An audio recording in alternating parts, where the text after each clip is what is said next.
難しい季節、明日を求めたよすがでの夏の日、触れ合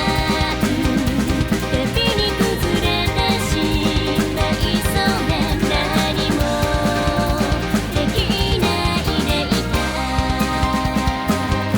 傷つけ合ってたどり着いた答えは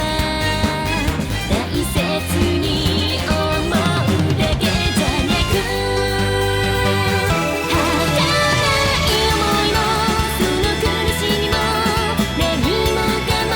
抱き留めたい優しさに出会えたから、様子がないつか名前変えても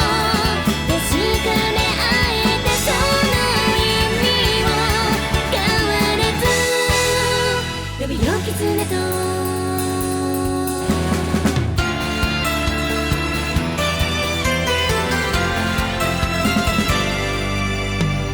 錆びて消えない孤独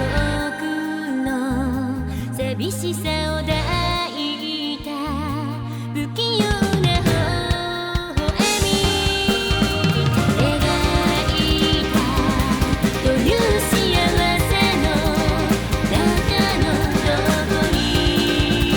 居場所があるの。願うよせめてこぼれゆく雫の帰り着く場所でありたいと、優しさの中に小さく咲いたその気持ち聞かせてほしい。いつつかられてもいい、くれた顔も深い想いもほんの少しの弱ささえ全てが大切なもの。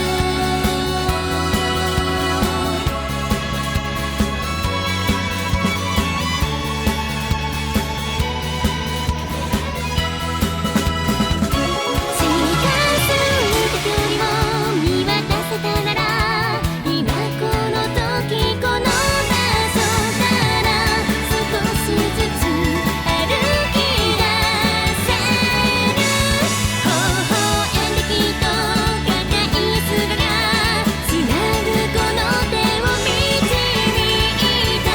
くれるから、広い世界で僕らのことを見守る人がいることを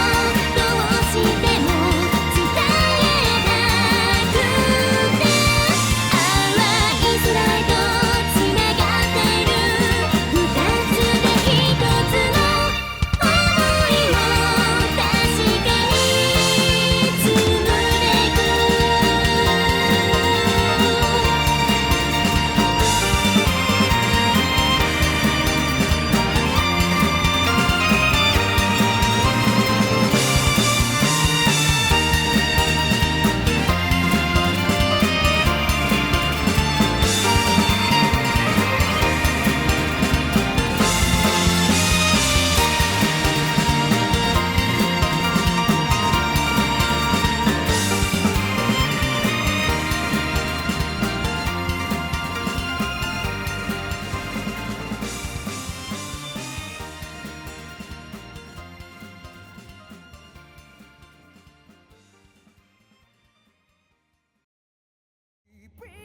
風の歌目を閉じれば心の声背中を押すよ、目指すもはずっともっと高く届け、風の歌耳にすませば心の声溢れ出すよ、まばゆいほどの輝きを放つ君を青い線にすり抜け